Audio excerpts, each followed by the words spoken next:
જય શ્રી કૃષ્ણ મિત્રો, આપ જોઈ રહ્યા છો યુટ્યુબ. આપ સૌનું મારી યુટ્યુબ ચેનલમાં સ્વાગત છે. મિત્રો, આજે આ વિડીયોમાં આપણે સાંભળવાના છે મીનારક કમૂરતા ફાગણ માસના કે જે છેલ્લી સંક્રાંતિ કહેવાય છે, અર્થાત ચૈત્ર માસ ગુજરાતી માસ પ્રમાણે પહેલો માસ ગણાય છે. ત્યારથી સૂર્યનારાયણ દેવ મેષ રાશિમાંથી રહે છે. મેષ સંક્રાંતિ કહેવાય છે અને એમ થતાં આ ફાગણ માસને તે 12મો માસ કહેવાય છે. માટે સૂર્ય સંક્રાંતિ તે છેલ્લી સંક્રાંતિ કહેવાય છે.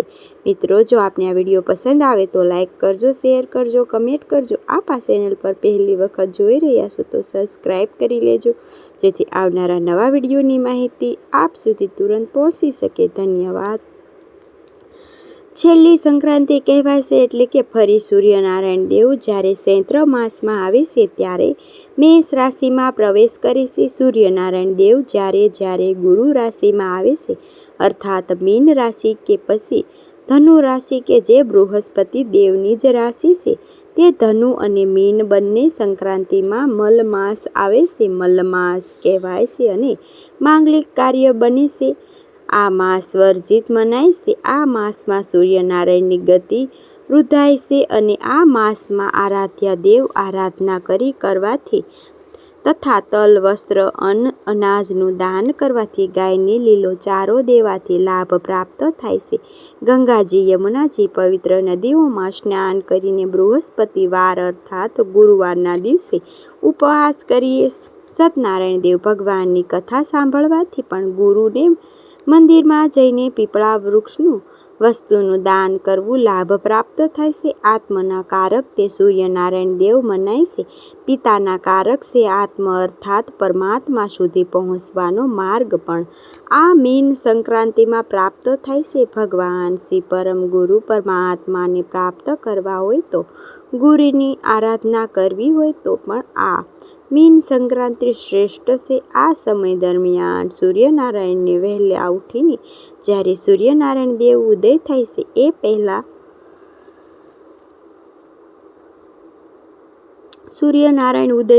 પહેલા ઉઠીને ગંગાજળ કે ગંગા મેળવેલું જળ સ્નાન કરી લેવું જોઈએ. ત્યારબાદ સૂર્ય ઉપાસના કરવી જોઈએ.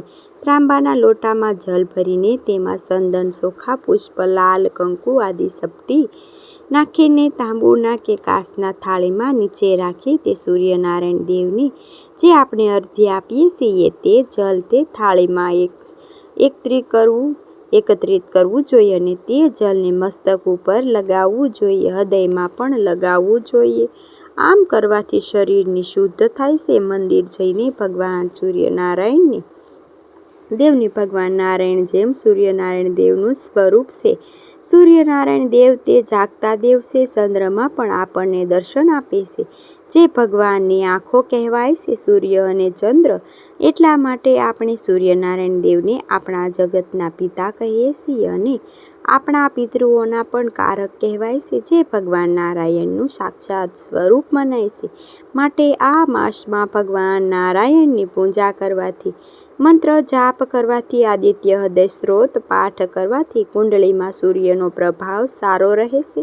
મલ્લમાસ અને ખર માસમાં તફાવત છે કે જે ધનારક કમૂરતા અને મીનારક કમૂરતા જેને ખર માસ કહેવાય છે અને મલ્લમાસ અર્થાત અધિક માસ જે 3 વર્ષે આવે છે. આમ બંનેમાં ફેરફાર રાક્ષસ હિરણ્યકશ્યપને વરદાન હતું કે 12 મહિનામાંથી કોઈ પણ મહિનામાં તેનું મૃત્યુ પામશે નહીં.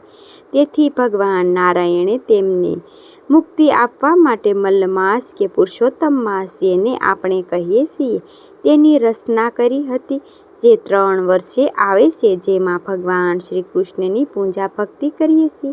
ભક્તો મનોવાંછિત ફળની પ્રાપ્તિ કરી શકે છે અને અંતે મુક્તિ. આખર માસ છે કે મીન સંક્રાંતિ કથા માર્કટિંગ પુરાણમાં બતાવવામાં આવ્યું છે કે જેમાં સૂર્યનારાયણ દેવની પોતાના 7 ઘોડામાં રથમાં બેસીને બ્રહ્માંડની પરિક્રમા નિત્ય કરે છે. આ દરમિયાન સૂર્યનારાયણને રથના તે ઘોડા વચ્ચે અટકી જાય છે, થાકી જાય છે.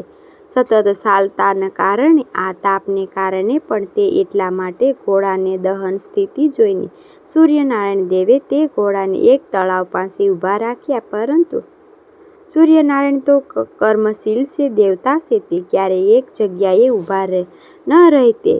તેથી સૂર્યનારાયણ દેવે પોતાનું વચન યાદ આવ્યું અને તેઓ અવિરત યાત્રામાં કરાયેલ આરામ નહીં કરે. તે પોતાનું વચન યાદ આવતા જ સૂર્યનારાયણ દેવને રથને આગળ વધારવા માંગતા હતા. ત્યારે સૂર્યનારાયણ દેવને એક તળાવ પાસે ગધેડાને જોયા. તેમના મનમાં વિચાર્યું કે હવે જ્યાં સુધી તેમના ઘોડા પાણી પીવે છે, આરામ કરે છે, ત્યાં સુધી આ બે ગધેડાને રથમાં જોડીને આગળની યાત્રા શરૂ કરું. આમ વિચારીને સૂર્યનારાયણ તો પોતાના સારથી અરુણને ઘોડાની જગ્યાએ પેલા બે ગધેડાને ખેડવાનો આદેશ આપ્યો. સૂર્યનારાયણ દેવની આજ્ઞાથી સારથીએ ગધેડાને રથમાં જોડ્યા. ખર તેમની ધીમી ધીમી ગતિ સાથે સૂર્યનારાયણનો રથ સાથે પરિક્રમા માર્ગ પર આગળ ચાલવા લાગ્યા. રથની ધીમી ગતિને કારણે સૂર્યનું તેજ પણ ઝાંખું પડવા લાગ્યું. સૂર્યનારાયણના રથને ગધેડાના દ્વારા ખેંચવામાં આવે છે, તેથી તે ખરમાસ મહિનો ખરમાસ કહેવાય છે. ખરમાસ મહિનો વર્ષમાં 2 વાર આવે છે. એક જ્યારે ધનુષ સંક્રાંતિ હોય છે અને જ્યારે મીન સંક્રાંતિ હોય છે. અને આમ આ સૂર્યનારાયણ દેવ મીનારક કમૂરતાની કથા છે. આ માસમાં શુભ કાર્ય વર્જિત મનાય છે, પરંતુ ભક્તિ ધ્યાન યોગ માર્ગ ઉપર ચાલવું, સાધુ સંતોની સેવા કરવી, ઈષ્ટદેવના મંત્ર જાપ કરવાથી તીર્થાટન કરવું તેનું શુભ મનાય છે. તે મિત્રો, મને આશા છે કે આપણે આ વિડીયો જરૂર પસંદ આવ્યો હશે. સૂર્યનારાયણ દેવને અર્ધ્ય આપી નિત્ય પ્રભુને પ્રાર્થના કરવી જોઈએ. આદિત્ય નમસ્કારમ. હે કરબંતિની દેન દીર્ઘાયુ આયુબલ વીર્યમ. તેમજ તે સામજ જાય છે અકાલ મૃત્યુ હરણા સર્વયા વિનાશાય સૂર્યોદય તીર્થ જઠરે તમાહી. અર્થાત હે ભગવાન સૂર્યનારાયણ દેવ, હું આપને વંદન કરું છું. હે પ્રભુ પરમ પ્રકાશિત દિવ્ય સ્વરૂપ, મને દીર્ઘાયુ આયુષ્યમાન પ્રદાન કરો, શક્તિ પ્રદાન કરો. અકાળ મૃત્યુનો ભય છે તેના મટાડો. મને વિજયની પ્રાપ્તિ થાવ. બધા પ્રકારનું દુઃખનો વિનાશ થાય. હે સૂર્યનારાયણ, હું આપની શરણોમાં વંદન કરું છું. તીર્થ સમાયુ પૂર્ણ મને પ્રાપ્ત થાય એવી આ કૃપા કરો. આ રીતે ભગવાન સૂર્યનારાયણને અર્ધ્ય આપીને પ્રાર્થના કરાય છે. ભગવાન સૂર્યનારાયણ દેવની કૃપાથી સ્મરણ શક્તિ, જ્ઞાન શક્તિ, આરોગ્ય શક્તિ, માનસિક શારીરિક શક્તિ પ્રાપ્ત થાય છે. જીવનમાં યશ કીર્તિ પ્રાપ્ત થાય છે. લક્ષ્મી ધન વૈભવ અને વંશવૃદ્ધિ થાય છે. આવા એ પરમ પ્રકાશિત સાક્ષાત ભગવાન નારાયણનું સ્વરૂપ સૂર્યનારાયણ દેવની આપને વંદન કરીએ છીએ. આ ઉપરાંત આજે નવગ્રહ મંત્ર જાપ પણ કરી શકાય છે. ત્રિદેવ સહિત આ મંત્રને જપશે ભક્તો 11 વખત, 21 વખત, 51 વખત, 108 વખત કરે છે. તેના કુંડળીમાં રહેલા બધા ગ્રહ શુભ પરિણામ આપે છે. મંત્ર છે બ્રહ્મા મુરારી ત્રિપુરાકારી ભાનુ શનિ શશી ભૂમિ સંતો બૃહસ્પતિ ગુરુ શુષ્ય શુક્ર શનિ રાહુ કેતુ સર્વે ગ્રહો શાંતિ કરા ભભુવંતી. બોલો પરમ પ્રકાશિત દિવ્ય સ્વરૂપ પરમાત્મા પરમ પિતાની જય. મિત્રો, મને સાંભળવા માટે ધન્યવાદ.